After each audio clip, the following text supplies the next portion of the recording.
O mistério de Ricky. Nelson foi finalmente resolvido, e não é nada bom. Ricky Nelson nasceu. Eric Hilliard.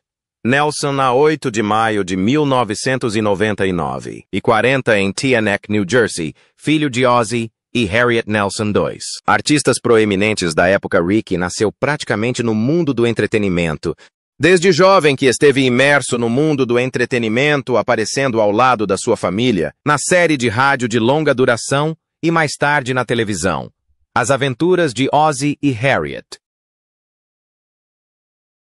Um programa que narrava o cotidiano da família Nelson e se tornou um marco nos lares americanos durante as décadas de 1950 e 1960, à medida que crescia perante milhões de espectadores. O carisma, a boa aparência e o talento natural de Ricky fizeram dele um favorito instantâneo do público.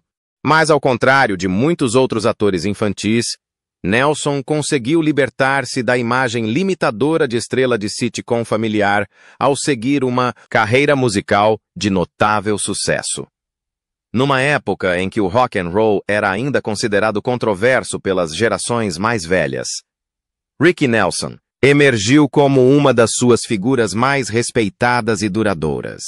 Gravou o seu primeiro single, I'm Walking, em 1957, uma versão do êxito de Fats Domino, e a canção rapidamente chegou ao topo das tabelas.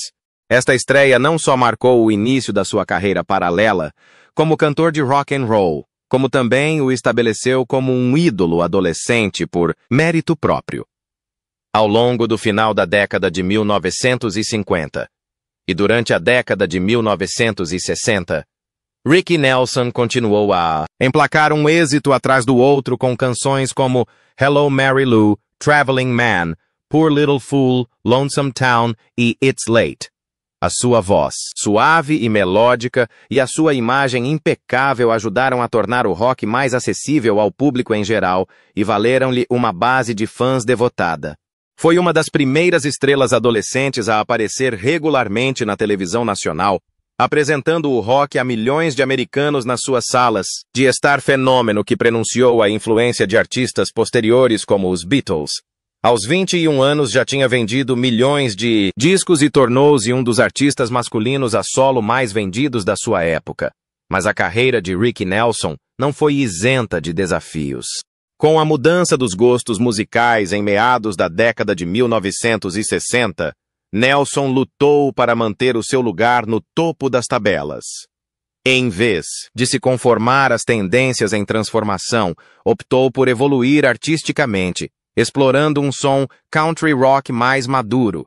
Esta mudança culminou na formação dos Stone Canyon Band, um grupo que ajudaria a pioneirar o género country rock, estilo posteriormente adotado por artistas como The Eagles.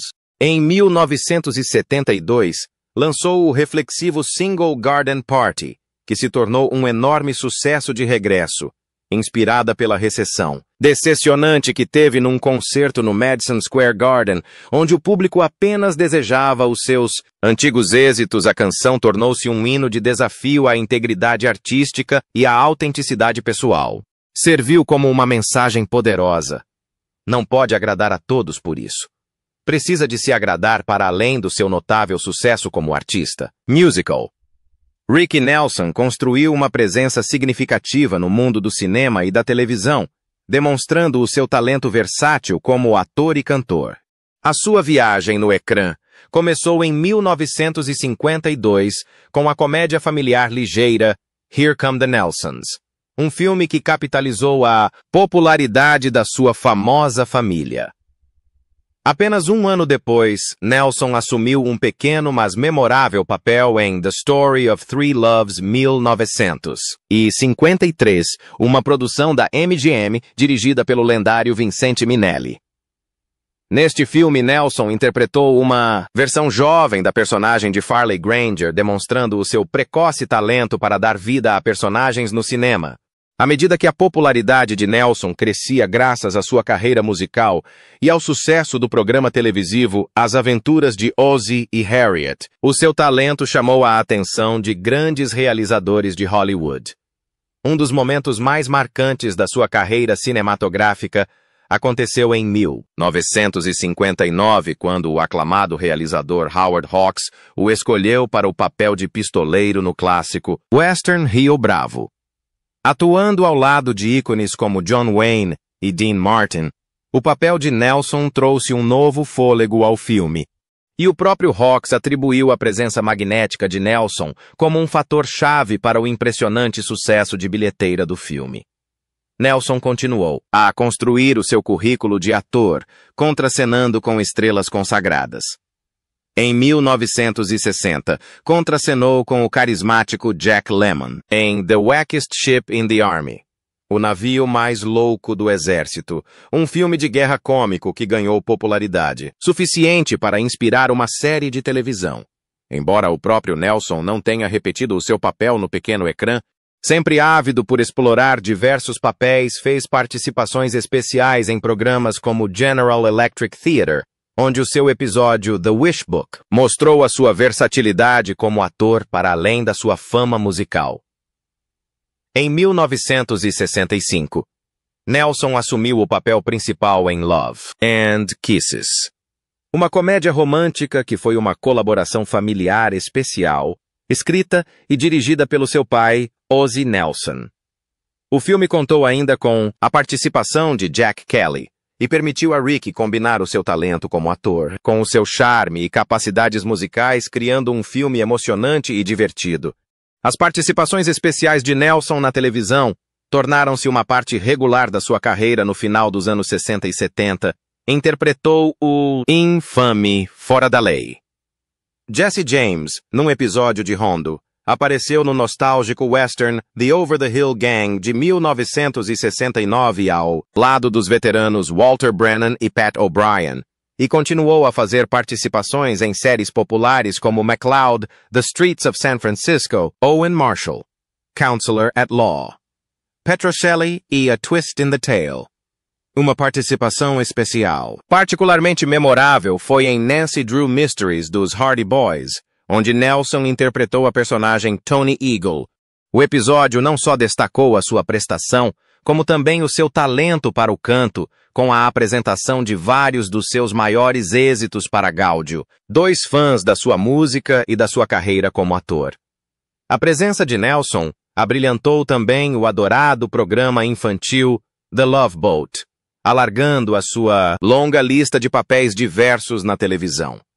À medida que a sua carreira progredia na década de 1980, Nelson continuou a aceitar papéis secundários em filmes para a TV como Three on a Date e a comédia adolescente High School USA 1983, provando que o seu carisma e talento duradouros o mantinham em alta em diversas plataformas de entretenimento. Seja no grande ecrã ou no pequeno ecrã, a carreira de ator de Ricky Nelson foi uma extensão vibrante e dinâmica do seu multifacetado legado artístico. Durante a adolescência, Ricky Nelson tornou-se um dos ídolos adolescentes mais acarinhados da América, conquistando o coração de milhões, com a sua imagem impecável, voz suave e charme juvenil. Com tamanha fama, veio a intensa atenção dos fãs e dos mídia, e não foi surpresa que atraísse o afeto de muitas jovens.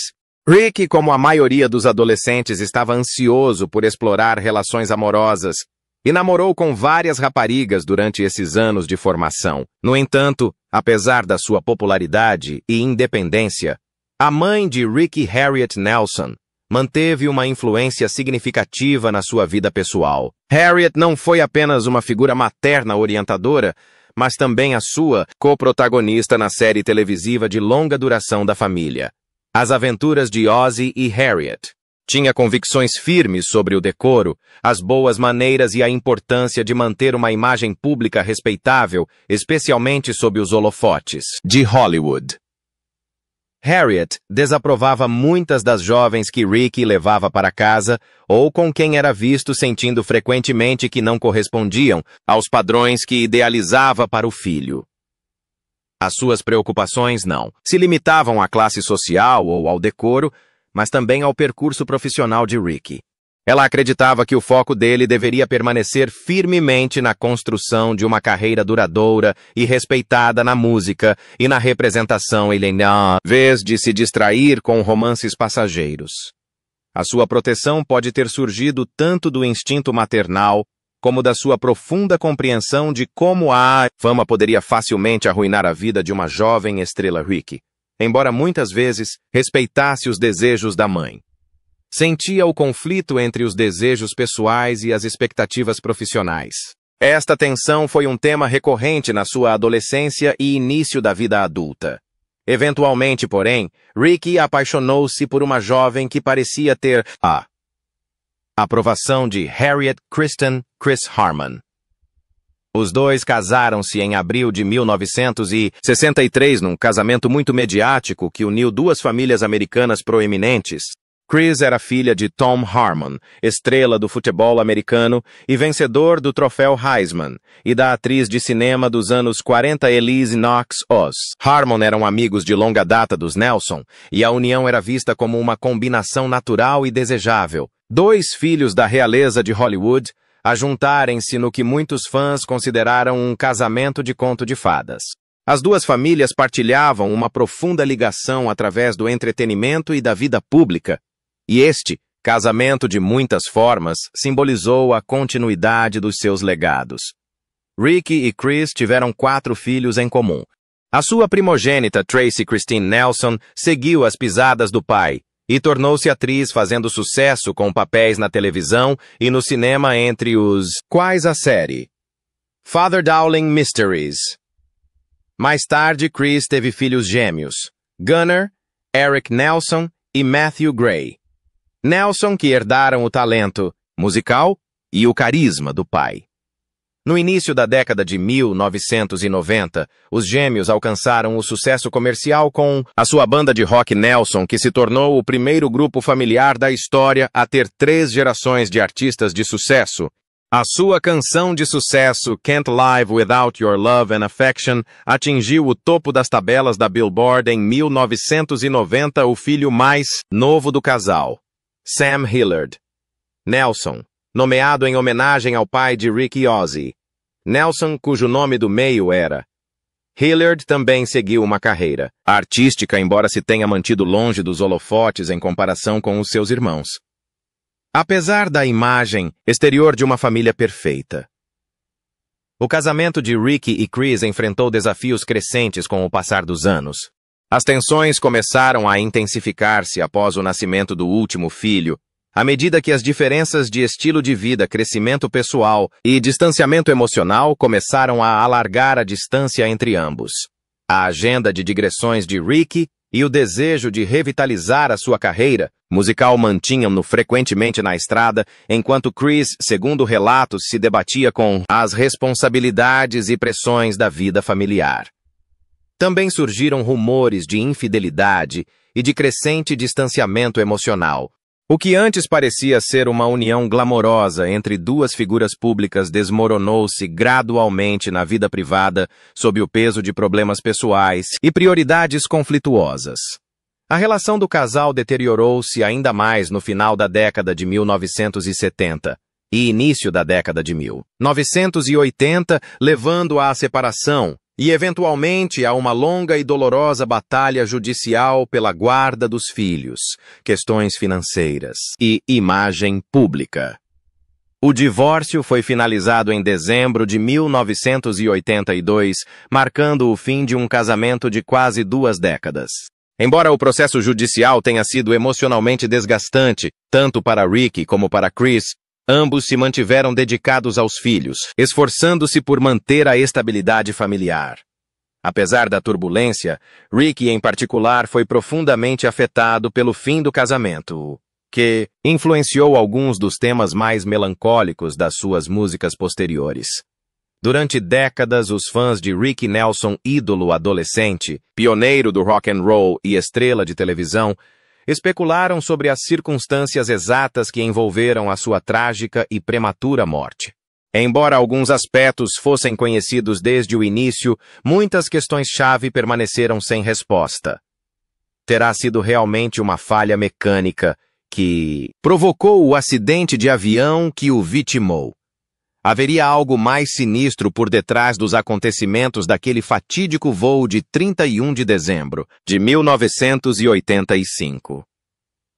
Ao longo dos anos, o mistério em torno da morte de Nelson tornou-se objeto de intensa fascinação e curiosidade melancólica. Agora, após anos de investigação, análises de especialistas e relatos recentemente revelados por testemunhas e pessoas próximas da tragédia, a história completa veio finalmente ao de cima, e o que revela está longe de ser reconfortante. No centro do mistério está o pequeno avião DC-3 em que Rick e a sua banda viajavam a caminho de um concerto de Ano Novo em Dallas, Texas. Os primeiros relatos afirmavam que um problema mecânico, talvez envolvendo um aquecedor com defeito ou um curto-circuito, causou um incêndio a bordo, levando à queda perto de DeKalb, no Texas. O avião pegou fogo em pleno ar, e enquanto os dois pilotos sobreviveram milagrosamente, Rick Nelson, a sua noiva, Helen Blair, e 5 membros da banda morreram no incêndio. Após o desastre, começaram a circular rumores, uns culpando o consumo de drogas, outros apontando para falhas na manutenção, enquanto outros ainda especulavam sobre sabotagem ou crime oculto. Durante anos, a causa permaneceu envolta em ambiguidade oficial. O Conselho Nacional de Segurança nos Transportes, NTSB, acabou por concluir que o incêndio teve origem na cabine, provavelmente devido a um aquecedor com defeito, mas não conseguiu determinar a fonte exata da ignição. Entretanto, as especulações espalhavam-se desenfreadamente pelos tabloides e entre os fãs, os rumores sobre o consumo de crack, baseados em rumores de que teriam sido encontrados apetrechos para o consumo de drogas no local, alimentaram uma narrativa sombria que muitos acreditavam ter manchado injustamente a imagem de Nelson. No entanto, os exames toxicológicos não detetaram drogas ou álcool no organismo de Nelson, e nunca nenhuma prova concreta ligou o incêndio ao consumo de drogas. Ainda assim, a nuvem de incerteza persistiu durante décadas, deixando uma ferida aberta para a sua família e uma interrogação inquietante para os fãs. O que finalmente trouxe a solução foi uma série de avanços de investigação possibilitados pela persistência de historiadores da aviação, analistas, forenses e jornalistas determinados a descobrir a verdade. Registros técnicos anteriormente ignorados, combinados com novas entrevistas com mecânicos de aviação, e os pilotos sobreviventes revelaram um quadro muito mais claro e perturbador. A aeronave, um Douglas DC-3, da época da Segunda Guerra Mundial, tinha recebido manutenção inadequada e operava em condições de segurança questionáveis. Apesar de estarem cientes dos problemas recorrentes com o sistema de aquecimento, problemas esses que já tinham sido notados e até alvo de queixas em voos anteriores, os operadores da aeronave não os resolveram adequadamente. Mais grave ainda, o aquecedor tinha sido improvisado de uma forma que o transformou numa bomba relógio com reparações precárias que não cumpriam as normas de segurança da aviação. O aquecedor estava localizado logo abaixo do piso da cabine, junto a materiais inflamáveis. E quando o equipamento apresentou defeito durante o voo, provocou um incêndio que rapidamente se alastrou à cabine, enchendo-a de fumo e gases tóxicos. A ausência de um extintor a bordo e de isolamento retardante de chamas não deu qualquer hipótese aos passageiros. Rick, Nelson e os restantes sucumbiram provavelmente à inalação de fumo antes da aterragem forçada, de acordo com os relatórios periciais. Os pilotos conseguiram escapar pelas janelas da cabine de pilotagem, mas para todos os passageiros e tripulantes já era tarde demais.